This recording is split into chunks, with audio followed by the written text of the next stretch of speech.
12वां ध्वनि मुद्रण स्वामी विश्वंजी परिव्राजक लिखित पुस्तक अष्टांग योग की सरल सुबोध व्याख्या। योग का तीसरा अंग आसन।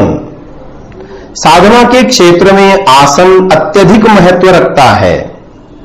विधि पूर्वक आसन का अभ्यास करने वाला व्यक्ति योगाभ्यास के योग्य बनकर मोक्ष यानी मुक्ति या अपवर्ग के मार्ग पर चलने का अधिकारी बन जाता है।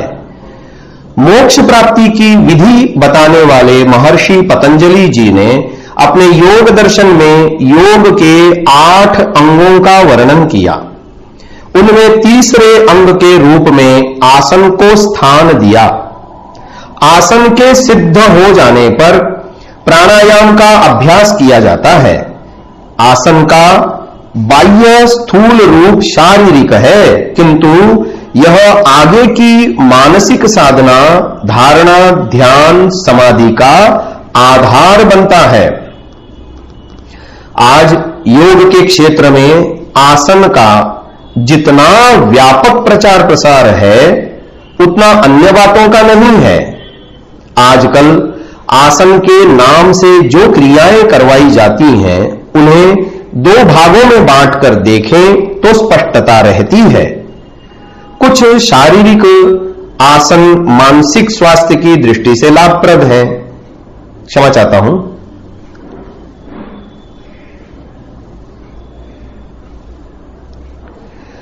कुछ आसन शारीरिक मानसिक स्वास्थ्य की दृष्टि से लाभप्रद है, जबकि कुछ का मुख्य उद्देश्य प्राणायाम, धारणा, ध्यान व समाधि को शारीरिक बाधा रहित करने के लिए शरीर की उपयुक्त स्थिति स्थापित करना है। महर्षि पतंजलि जी ने योग के तीसरे अंग में दूसरे प्रकार के आसनों को समाहित किया है। यह उनकी आसन की परिभाषा से स्पष्ट होता है। आसन पर सूक्ष्मता से विचार करने से यह सार निकल कर आता है कि यह परोक्ष रूप से समस्त दुखों की निवृत्ति एवं समस्त सुखों की प्राप्ति का आधार बनता है। यह महर्षि पतंजलि जी द्वारा प्रणीत योग दर्शन एवं महर्षि वेद व्यास जी द्वारा प्रणीत वेदांत दर्शन पर दृष्टि डालने से स्पष्ट होता है। शास्त्र रीति से आसनों को करने वालों की प्रत्यक्ष अनुभूति से भी शास्त्र की पूर्ण पुष्टि होती है।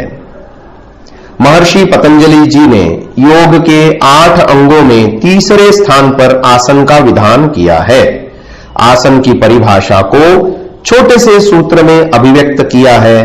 स्थिरम सुखमासनम, अर्थात स्थिरता पूर्वक किसी प्रतिमा के भांति सुखपूर्वक प्रसन्न मुद्रा में बैठकर जिसमें ध्यान किया जाता है उसे आसन कहते हैं। आसन की परिभाषा से शरीर की स्थिरता कही जा रही है एवं स्थिरता के साथ साथ बैठना सुखपूर्वक भी होना चाहिए, यह भी कहा जा रहा है।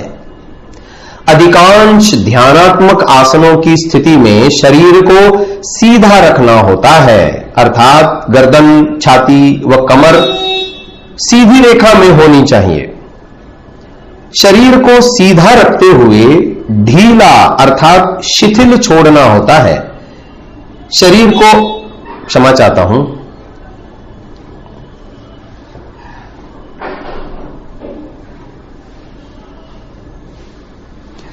शरीर को अकड़ा कर नहीं रखना होता है। मेरुदंड यानी बैकबोन के सीधा रहने से गर्दन दर्द यानी सर्वाइकल, कमर दर्द यानी लेबर पेन,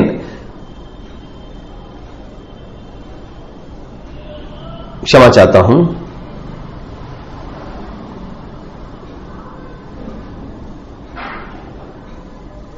कमर दर्द, मणियों की स्थान भ्रष्टता यानी स्लिप डिस्क आदि से बचते हैं। आसन की ऐसी स्थिति में बैठकर कम थकान में अधिक देर तक ध्यान या अन्य कार्यों को किया जा सकता है। आसन की व्याख्या करते हुए महर्षि वेद व्यास जी ने पद्मासन, भद्रासन, स्वस्तिकासन, दंडासन, सोपाश्रयासन, पर्यंकासन, क्रौंच निषदनासन, हस्ति निषदनासन, उष्ट्र निषदनासन व समसंस्थानासन का उल्लेख कर आदि शब्द का भी प्रयोग किया है, जिससे अन्य भी किसी आसन जिसमें स्थिरता व सुखपूर्वक बैठा जा सके का ग्रहण हो जाता है। महर्षि वेद व्यास जी ने शरीर की स्थिति, अवस्था व सामर्थ्य को ध्यान में रखते हुए आसनों की चर्चा की है। यदि कोई व्यक्ति असमर्थ है, चाहे अवस्था अधिक्य के कारण हो या रोग के कारण, उसके लिए सोपाश्रय, पर्यंक जैसे आसनों का भी विधान किया है। इन सभी आसनों का उद्देश्य ध्यान करना है। चाहे शरीर की अवस्था कैसी भी हो, उसी के अनुरूप योग्य आसन लगाकर ध्यान करना प्रमुख बात है। ऐसा न हो कि कोई मनुष्य बहाना करके भक्ति ध्यान से बच जाए। महर्षि वेदव्यास जी ने वेदांत दर्शन में कहा है, ईश्वर का ध्यान बैठकर आसन लगाने से ही संभव है। आसीनः संभवात्, वेदांत 7:1, क्षमा चाहता हूं,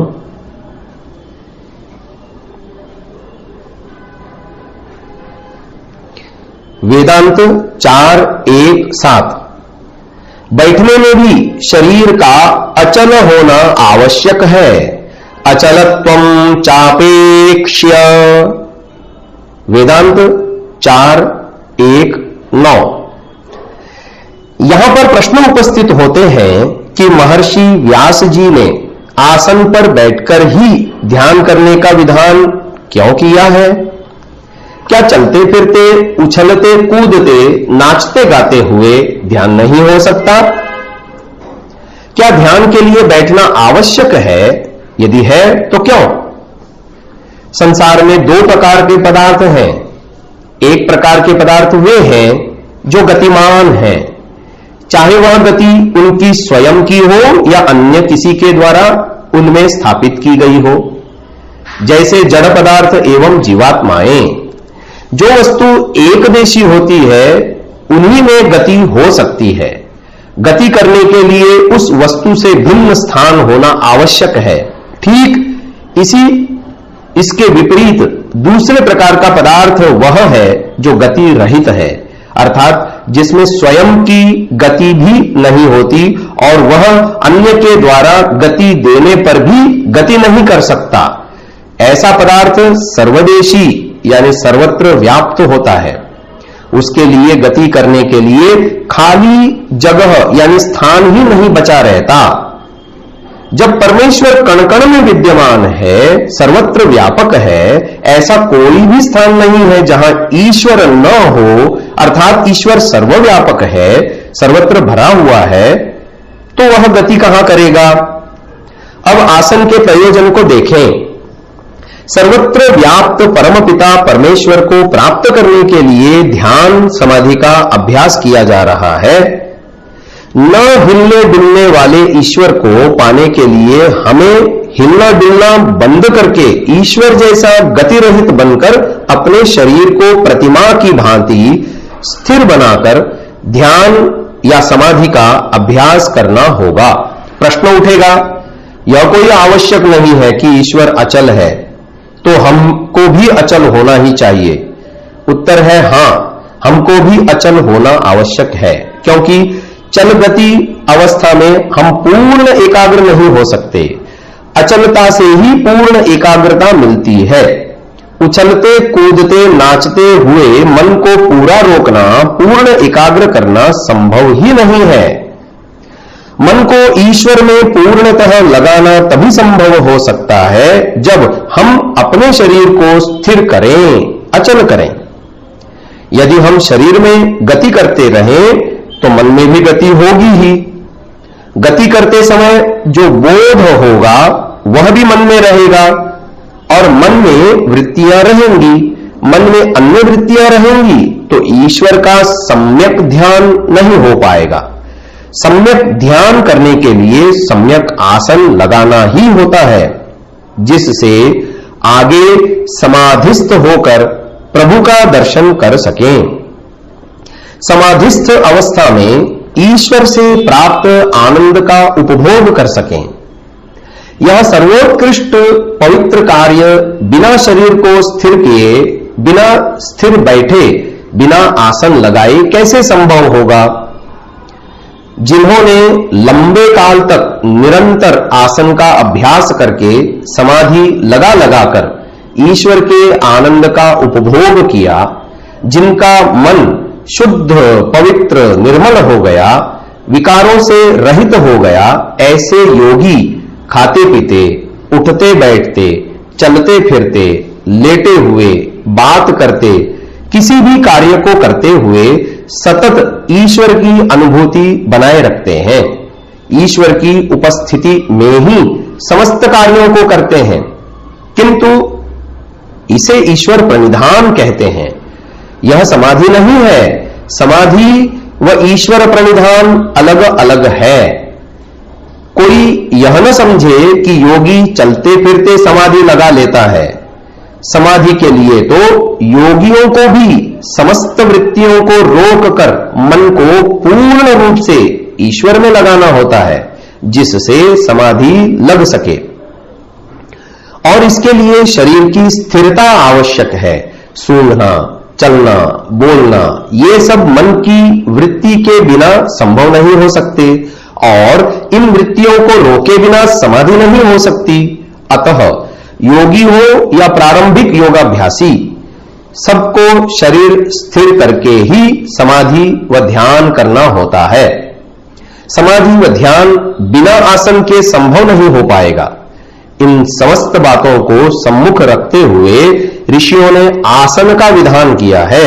अतः उछल कूद करते हुए, नाचते हुए प्रभु भक्ति न करें, स्थिर होकर ही भक्ति करें, जिससे मन को रोकने में सरलता, सुगमता हो सके।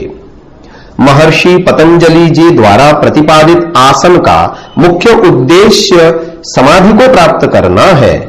आसन करने पर गौण रूप से शारीरिक लाभ भी होते हैं, परंतु कोई यह न समझे कि आसन का मुख्य उद्देश्य शरीर को रोग मुक्ति करना है। हाँ, बड़े लक्ष्य की पूर्ति के लिए छोटे लक्ष्यों को सामने रखकर चले तो कोई बाधा नहीं होगी। छोटे लक्ष्य को ही बड़ा व अंतिम लक्ष्य मान ले तो यह उचित नहीं होगा। यदि सूक्ष्मता से विचार किया जाए तो प्रतीत होता है कि मनुष्य जो कोई भी उचित क्रिया करता है, जिस क्रिया को करने से उद्देश्य बाधित नहीं होता है, तो मानो वह क्रिया समाधि के लिए ही की जा रही है। इतना अंतर अवश्य होता है कि कोई क्रिया सीधी कारण बनती है तो कोई क्रिया परोक्ष रूप से कारण बनती है।